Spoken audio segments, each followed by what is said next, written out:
up?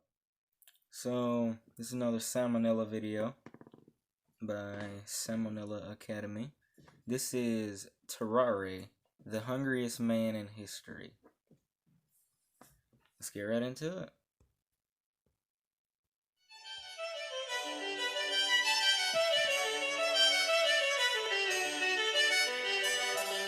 Hey kids, I think we can all agree that there are few pastimes more grotesque than competitive eating. The concept of a bunch of guys pushing their anatomy to its limits just for sport leaves a bad taste in my mouth in more ways than one. But imagine if these men didn't adopt this habit just for fun. Imagine if some gross biological error forced them to eat like this for their entire life. Introducing Tarrare. Tarrare was born in France around 1772 to a poor farming family. It's said that his appetite was so voracious that, by his teens, Tarrare could eat an entire quarter of a cow carcass in a single day. You'd think he'd be like mega obese, but no, he only weighed 100 pounds by age 17. However, there were still a few things that stood out about Tarrare appearance-wise. For one, he had a huge, stretched-out mouth with horribly stained teeth. He could reportedly fit 12 eggs in his cheeks at once, much like a chipmunk keeping its chipmunk eggs warm. Additionally, when Tarrare was full, he'd get a crazy octomom gut going, and any other time, he'd have a huge flap of stretched-out skin hanging around his waist. He also stank to high hell, even by 18th century French peasant standards. He was described as reeking, quote, to such a degree that he could not be endured within the distance of 20 paces. So between all this and his horrendous outhouse flooding dumps, his family had had enough. Alright, you're eating us out of house and home here. You gotta go, man.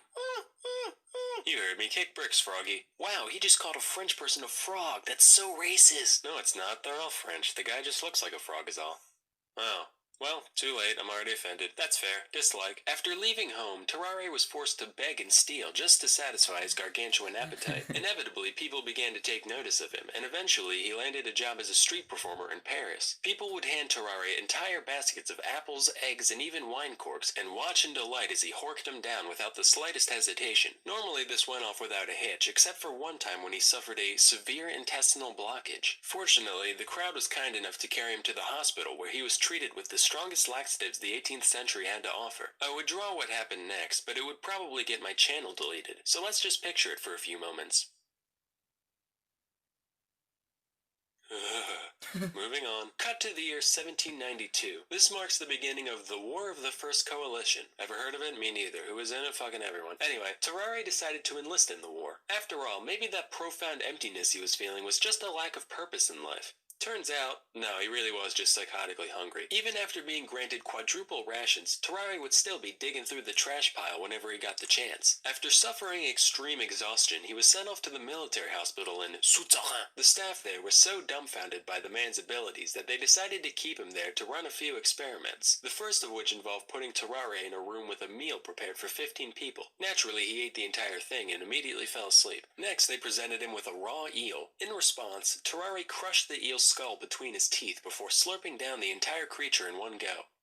Now, this is hair-clenchingly horrifying for a couple of reasons. Firstly, he put a whole frickin' eel in his stomach, but secondly, there had to be some point during digestion where the meat was gone but the bones still remained. Now, for those of you who don't know, an eel skeleton looks like this. That means Tarrare had all of those needle-sized ribs stabbing into the walls of his stomach at once, and he was fine. He also ripped a live cat apart with his bare hands, drank its blood, and ate everything but its bones, and then later gagged up the fur and skin like an owl, but, you know, that's neither here nor there. After reviewing our data, I've come to the scientific conclusion that, yeah, we got a goddamn demon on our hands. But as we all know, with great devour comes great responsibility. Since Tarrare was still technically enlisted, the military decided to utilize his abilities for the greater good. Hey Tarrare, it's me, the General. Listen, could you eat this box with a note in it for me? If you do it, we'll give you a wheelbarrow full of bull organs.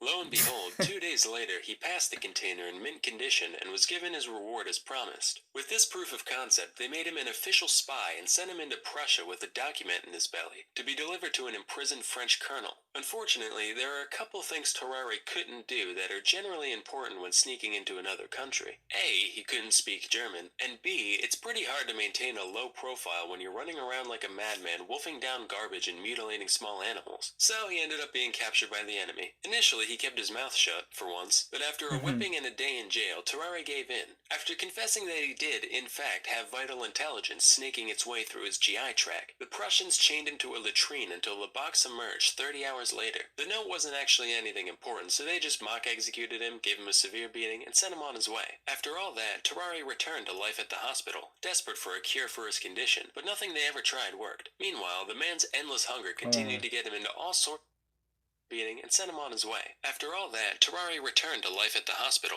desperate for a cure for his condition, but nothing.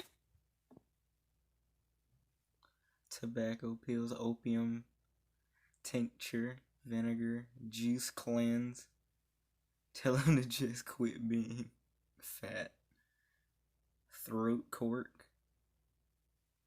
Give up and start a business making IRL vor.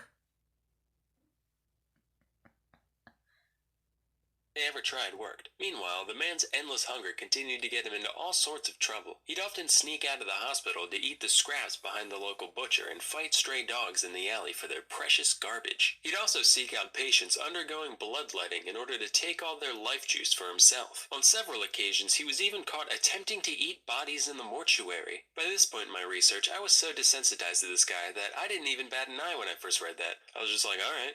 Guess he must have been hungry. Anyway, the hospital staff begrudgingly tolerated Tarrare's buffoonery, until one day when he went too far. Well, Tarrare, you've only had 3 mess hall raids, 4 miscellaneous trash-related mishaps, and 1 cadaver defiling, so I'd say, so far, this week's been pretty good. Doctor, we should probably inform you that a 14-month-old child has gone missing from their room. Tarrare, look at me. Did you eat a fucking baby?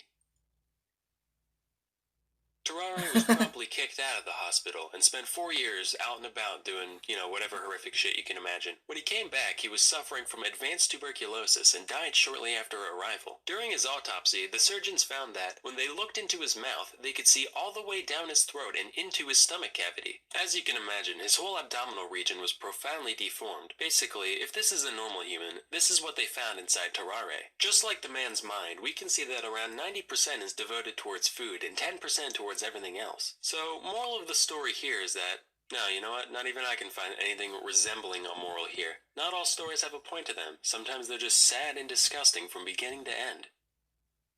And now a word from our sponsor. As you can probably tell, I'm a very visual person when it comes to learning. I firmly believe that engaging visuals are an... Alright. So, I'm in this video here. Tarrare.